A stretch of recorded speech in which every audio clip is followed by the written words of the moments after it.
araw mga kasari, good morning, good afternoon, and good evening sa lahat ng makakapanood nitong vlog na to.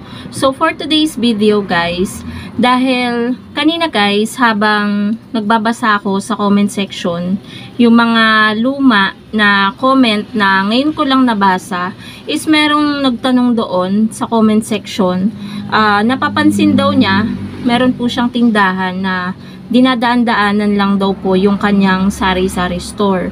So naisip ko guys na i-vlog ito kasi nga ngayon lang natin masasagot, ang tagal ng tinanong ng kasari natin.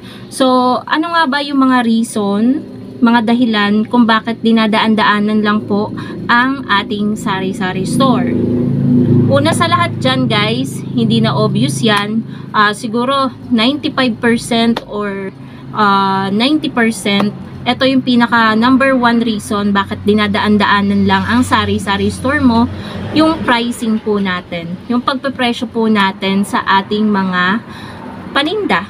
Alam nyo naman po bilang customer, ang mga customer po kasi naghahanap po talaga yan ng mabibilhan na mura or yung sari-sari store na mura lang yung mga paninda. Kasi para sa kanila, ang mga customer, yung ibababa mo na piso or 2 piso, unlike sa iba, is malaking halaga na po yan sa kanila. Super duper malaking halaga na po sila at ang laki ng ikinatutuwa nila kapag nalalaman nila na mas mura sa'yo. So, bilang sa sari-sari store mo, ayun nga, may hinanap sila sa'yo, tapos nalaman nila na ganun yung presyo mo kaysa dun sa isang tindahan. For example, 27 sa'yo, 25 dun sa ibang tindahan. So dadaanan ka lang talaga ng customer kasi mas mahal sa'yo. So ganun talaga po. Kasi kung ako customer, bibili din ako dun kung saan mura. Ayun po yung pinaka reason din bakit dinadaan-daanan po tayo. 'Di ba minsan bilang tindera, etchusera tayo minsan Kasi kapag may mapapadaan diyan na kapitbahay mo, minsan katabing bahay mo lang, dadaanan ka, pagbalik titingnan mo kung ano yung bitbit. Mapapaisip ka, may tinda din naman akong ganun, bakit hindi sa akin bumili? So, ang una mong maiisip, ay baka mas mahal sa akin, mas mura doon. So, yun guys, yung pinaka number one, bakit dinadaanan ka lang ng ibang customer.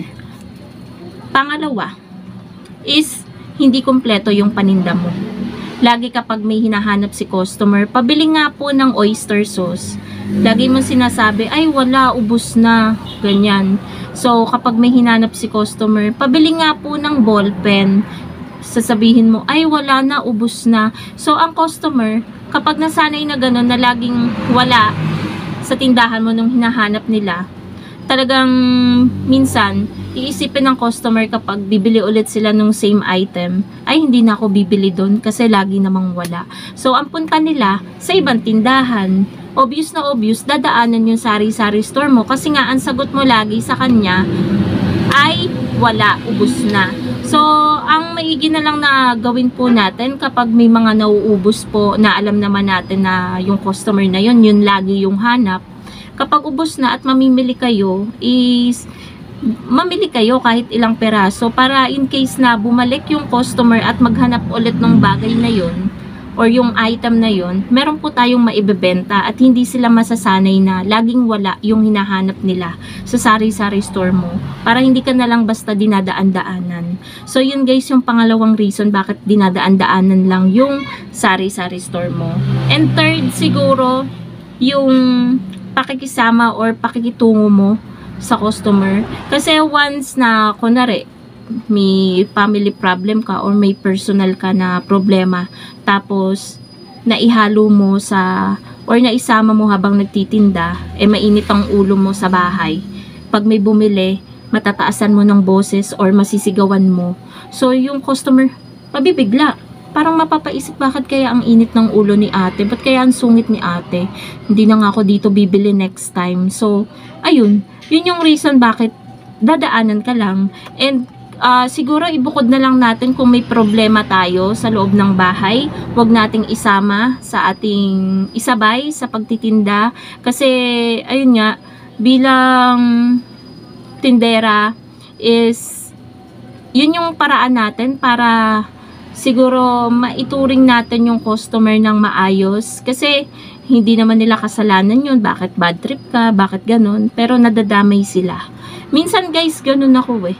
Kapag mainit yung ulo ko, tapos minsan napapagtaasan ko ng boses yung customer, tapos maya maya pag alis ng customer, mapapaisip ako, mali pala yung ginawa ko.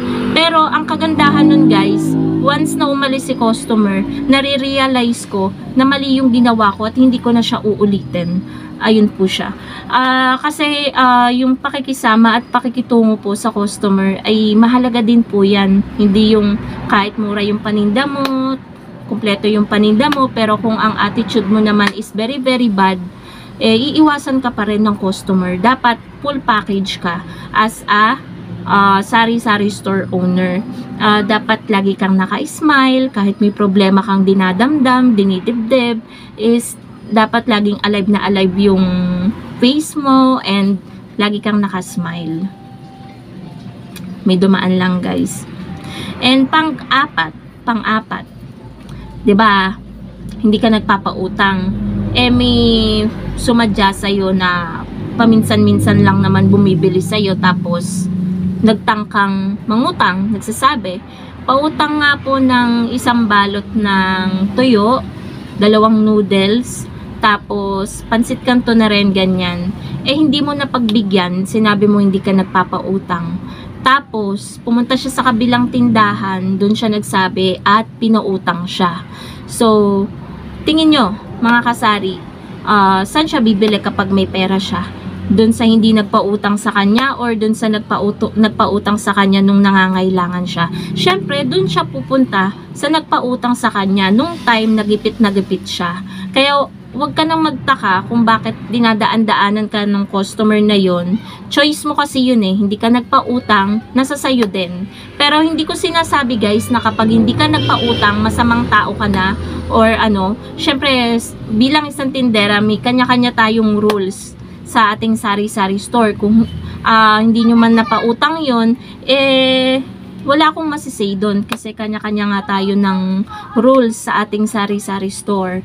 So, ayun guys, yung mga reason tingin ko kung bakit dinadaan-daanan tayo ng ating mga customer. So, kung gusto nyong iwasan yun at yung mga dumadaan-daan sa inyo ay sa inyo na bumili. So, yung mga sinabi kong reason is baliktarin nyo lang. At ayun, siguro doon lang tayo mag-ingat sa pagpapautang, na wag tayong matakot na kapag hindi tayo nagpautang, hindi na sa atin bibili. Bibili at bibili po yan. Hindi po ako naniniwala na mawawalan tayo ng customer kapag hindi po tayo nagpautang. Kasi ang customer guys, basta kailangan niya yung item, maghahanap yan ng sari-sari store na available yung item na yun para makabili sila, mahal man or mura.